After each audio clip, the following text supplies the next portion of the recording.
Women of Gujarat have moved on. Such mundane chores no longer satisfy them. Stepping into what was reserved for men has not been easy. But with a little push from the government and with these women being publicly applauded and acknowledged, the fear to step out has been overcome. Take Devina Kothari, an industrial designer based out of Rajkot. Now, a few years back, not many would have even understood what Devina does. In fact, she tells me that cynicism prevails and at times she faces questioning looks. Well, a lot of times when I'm working on electronics and I'm on flight and the luggage goes for check-in, then obviously stop it. And they would be so surprised that a girl is working on electronics and which is so complex. Where once I also heard that अरे हमने तो ये सब पहली बार देखा. Usually ऐसे लड़कियों के luggage में there is makeup and I mean there was some perceptions that I came across and I was happy to break them. But a push from the government helps in changing perceptions. Very important. Because unless we get support from the government, it's going to be very difficult for them to, carve out a niche where they're not accepted so much, and especially for below poverty line people. Yeah. And a lot of thing is a derivative of economic empowerment, because a lot of times success is measured basis economics. So when the woman is economically empowered, people perceive her to have made the right decisions, and if she has the ability to make the right decisions, then yes, she is accepted as an empowered person. Till just a couple of months back, these women were either being pushed into undesirable marriages or had to depend on men for money and spend their time at home doing household chores. But with the Sabarmati Ashram trustees stepping in, times and fate has changed.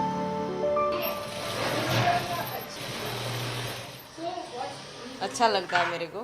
12 बजे आती हूँ, 5 बजे तक यहाँ. पहले कैसा था? पहले आप काम घर पे पहले घर पे काम करते थे, मगर यहाँ आने से हमें बहुत अच्छा लगता है. हमारी सैलरी भी आती है, हम जो काम करते हैं उसमें हमें भी अच्छे पैसा भी मिलता है. अभी जब खुद कमाते हो तो आपको लगता है कि अब आप पावरफुल हो रहे हो? हाँ, अब तो घर में वो हक से बोलती है कि लो ये लाइट बिल का पैसा भरो, ये लो सिलेंडर खत्म हो गया तो पैसे. तो अब लड़कियों को भी पता चल गया है कि हम भी कमा सकते हैं, हम भी 2 पैसे इकट्ठे कर सकते हैं और मम्मी पापा को भी काम कर सकते हैं.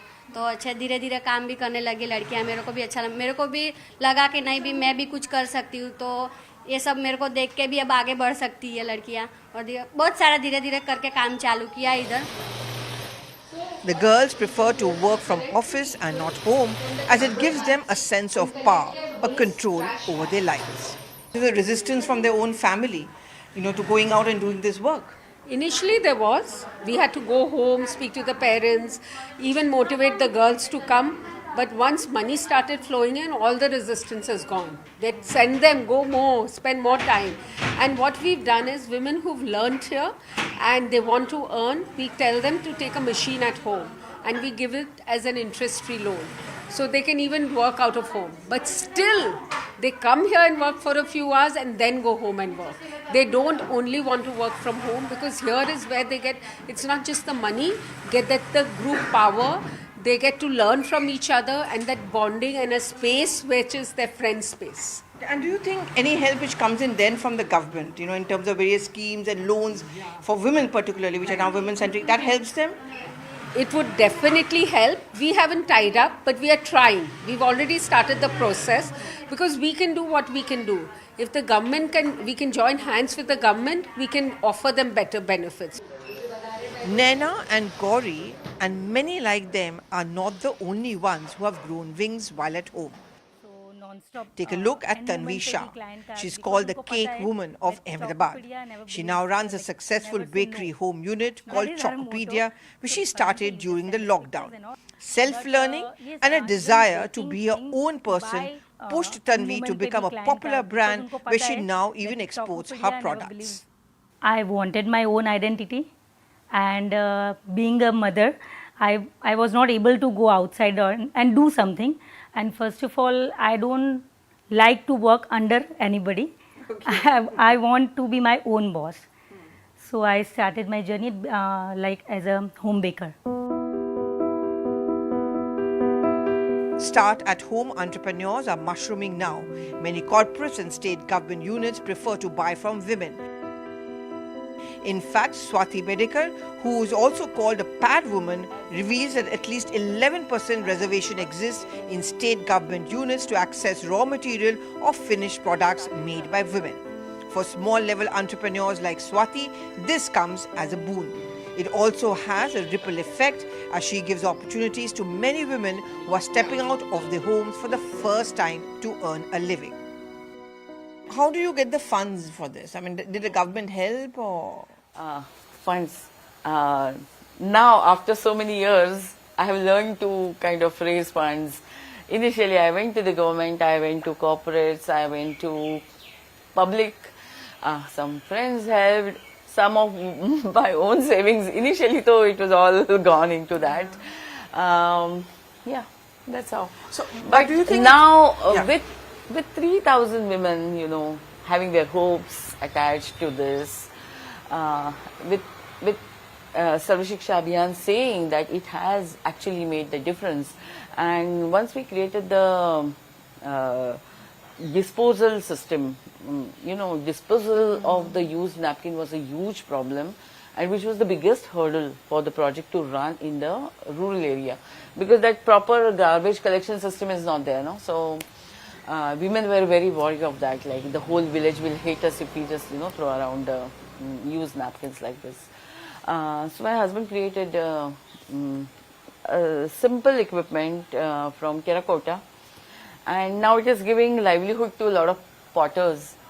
Wow. Like now this is another livelihood option. So this project today, right from getting the raw material, it is giving livelihood option to farmers. We can, you know, take them towards zero waste farming.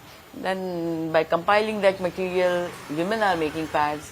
By disposing the pads responsibly, we are saving actually a lot of money to the governments.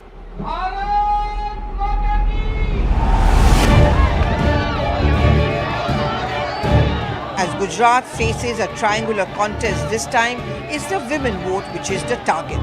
There has been an increase in the number of women voters in the state, just like at the national level. Now in Gujarat alone, the number of women voters is 2.14 crores, a rise of about 3.5%, hence the rush to woo them. But as economic and social empowerment has begun, it's political empowerment which is equally important. After the break, we discuss whether this is taking place. Are more women stepping into the world of politics, or are they mere props?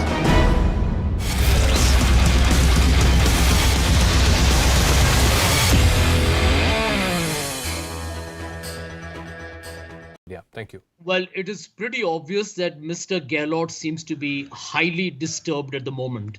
I mean, of course, he's used pretty nasty and vulgar words against Sachin even earlier. You rattled off some of them. But currently, I think the provocation is very straightforward.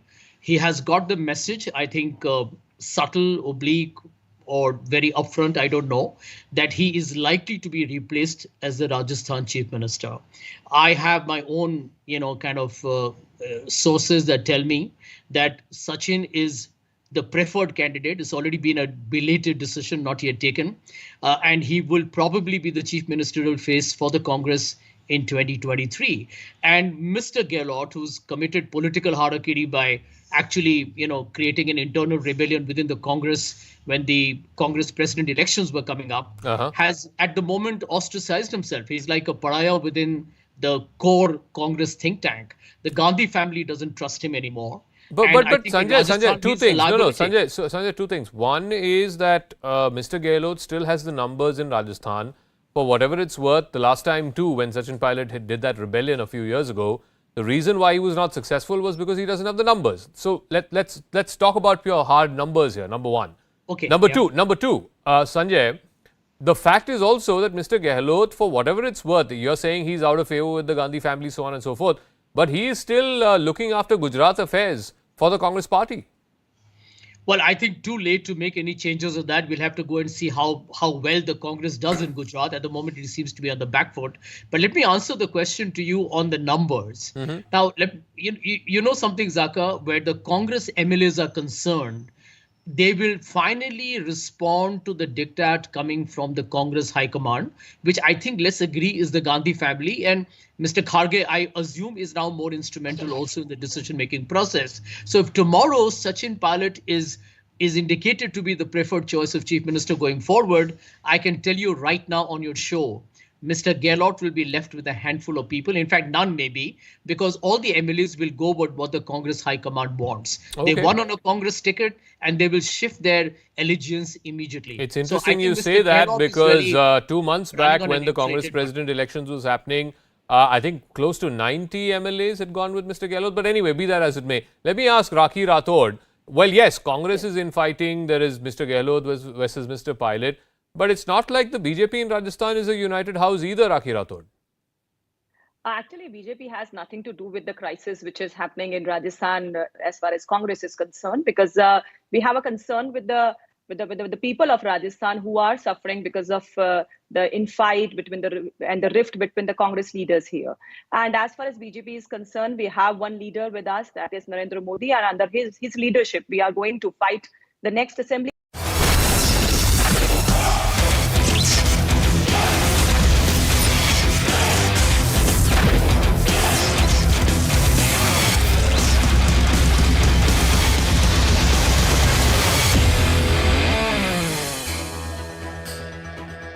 This Towel or Wow, as it's called, is a story of woman empowerment.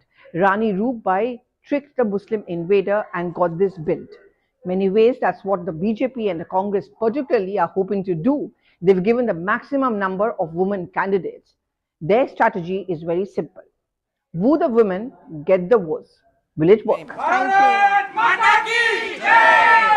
Rajkot's Deputy Mayor Darshita Shah is now the BJP's candidate from Rajkot West.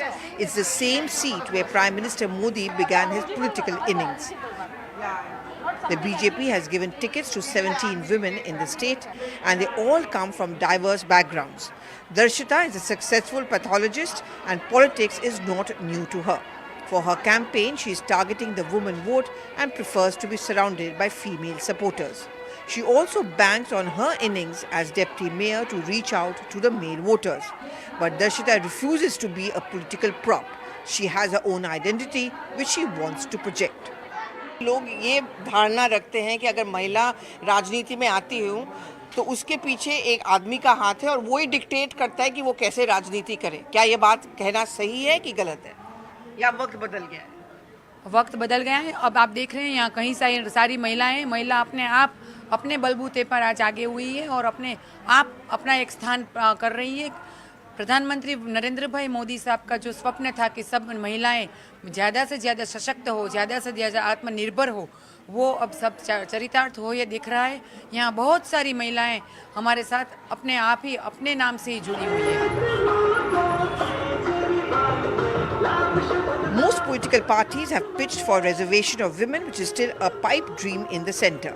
The Women's Reservation Bill has been passed only in the Rajya Sabha. Lack of political consensus is one big reason for this. And even in the Gujarat Assembly, the number of women has not been encouraging. This is despite the fact that the state government cleared 50% reservation for women in local bodies, but the impact has been poor. While social and economic empowerment is important, it's political empowerment which is equally critical. I am here in Ambaji, which is also considered to be one of the most sacred Shakti Peeths, something which symbolizes women power. But take a look at the Gram Panchayat office right behind me. Not a single woman can be seen in this Panchayat. It's this political empowerment which every political party, at least over here in the battle for Gujarat, are promising. And therefore, they're setting up candidates who are women across political parties. But will that change come soon, especially at the grassroots level? Things, however, are slowly changing. Women are no longer willing to stay in the background. The Kaneti village in Ahmedabad district has an all-women panchayat and they refuse to take any orders from the men. लोग कहते हैं कि जो महिलाएं आती हैं राजनीति में, खास तौर पर अगर ग्राम पंचायत सरपंच की बात करें, वो हम अपना दिमाग नहीं लगाते हैं। जो मेल्स हैं या जेंट्स हैं वो बोलते हैं कि ऐसा करना वैसा करना है। ऐसा कुछ है कि आप लोग अपना दिमाग आप अपने हिसाब से करते हैं? हमारे हिसाब से यही करते हैं हम काम। किसी की सुनते नहीं हमको पता है कि क्या बोलना है, क्या करना है।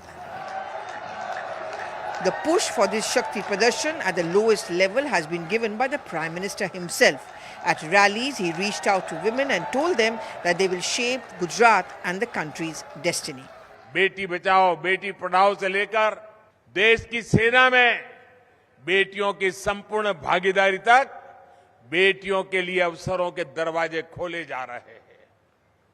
टॉयलेट्स हो, गैस कनेक्शन हो, हर घर जल हो, जनधन खाते हो, मुद्रा योजना के तहत मिल रही बिना गारंटी के ऋण हो, केंद्र सरकार की हर बड़ी योजना के केंद्र में देश की मातृशक्ति है, नारी शक्ति है।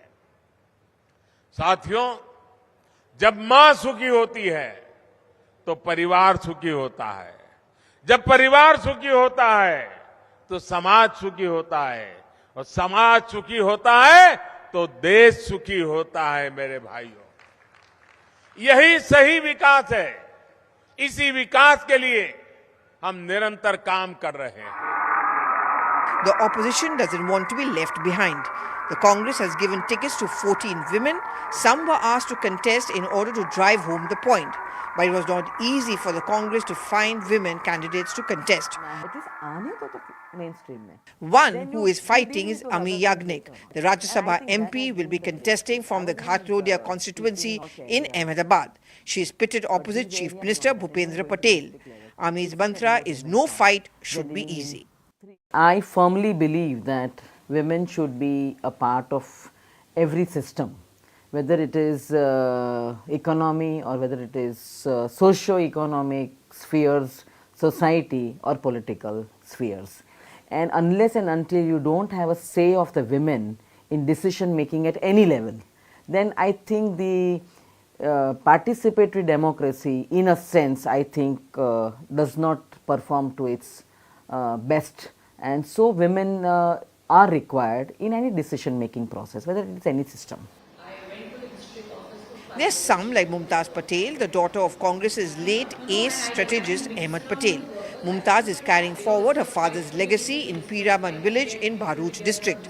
She sits on the swing her father sat on while carrying out his political affairs, hoping to take charge someday. You as a woman politician, because there's a lot of stress these days on women empowerment, every political party is wooing. So the natural choice or decision could have been you contesting. You don't want to contest this time round? You didn't want to? Well, so I think there's a lot of speculation in the media also and amongst public that, why didn't the party give a chance? So that's not true. I was asked whether I want to contest or not, and there are good seats within our district. However, I feel it was too soon for me. I'm still getting my bearings right. I'm getting to know the area. I have known these people all my life. They've been my family.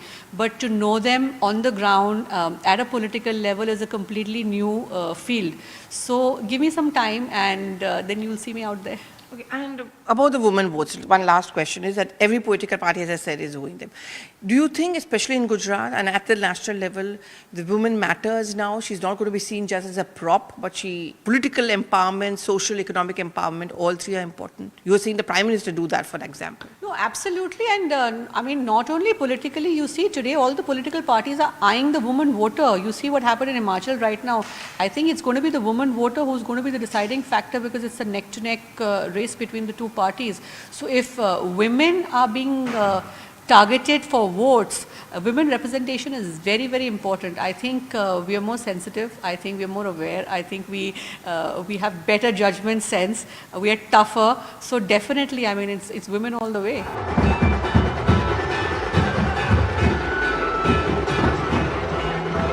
The new entrant, Aam Aadmi Party, hasn't reached the standards set by the BJP and the Congress in the state yet. One of the main reasons where parties have been reluctant to give tickets to women, especially those who are novices, is because they doubt their winnability. But as more and more step into the political arena, there will be winds of change. I stand before the Ambaji temple, which is a symbol of Nari Shakti or woman empowerment. Over the last half hour, I've tried to get you stories about the women of Gujarat, the woman power, the ones who dare to step out, dream for themselves and also carve their own identity. But as we head for elections and the big one in 2024, the question we are left with is it just going to be reduced to a vote bank? Will woman power be thought of and considered only when elections are around the corner? No, said all the women I spoke to. They said we can, we will. Thank you so much for watching.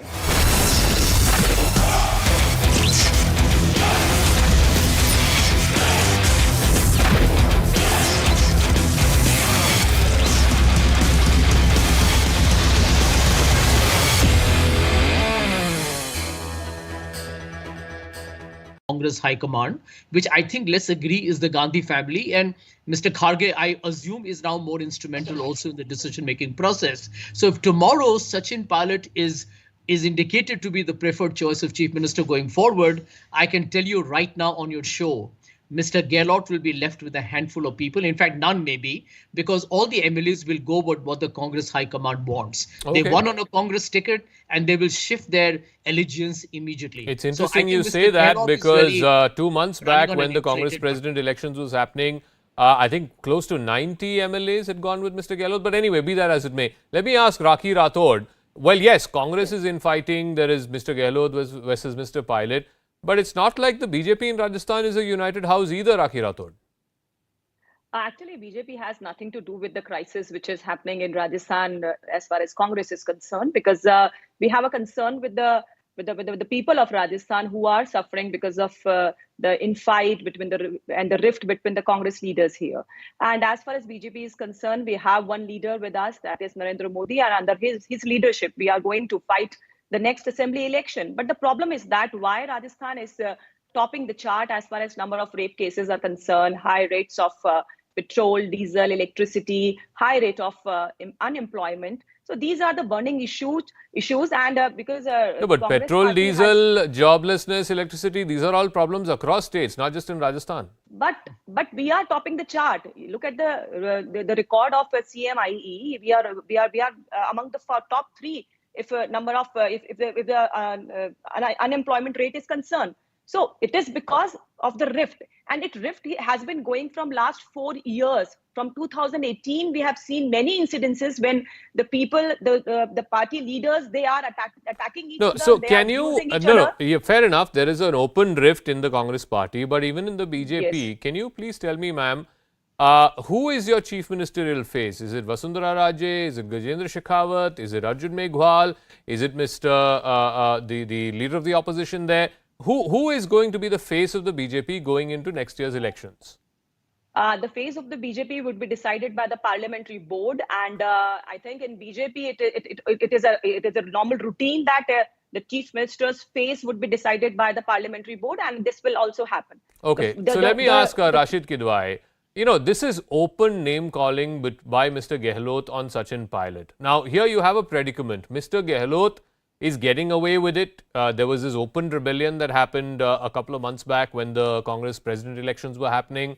There was a disciplinary committee that was sent there. Ajay Makan was part of it. Mr. Kharge was part of it. Mr. Kharge is now the Congress party president. And the disciplinary committee has recommended very stern action against certain lawyers.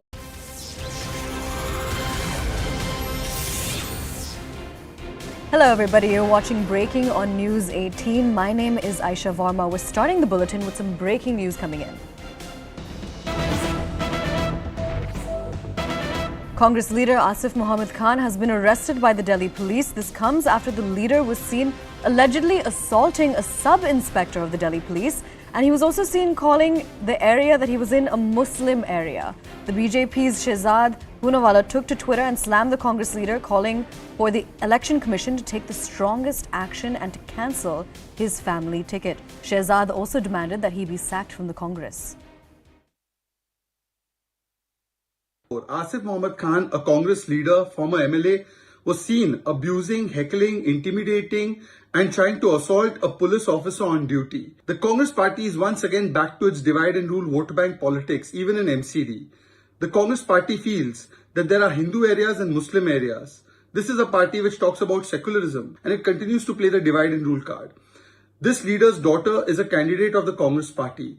So while we appeal and request the Election Commission to take strongest action against this person and the party and the candidate, will the Congress party also take strong action, or does it tolerate and does it endorse the apman of those who wear uniform?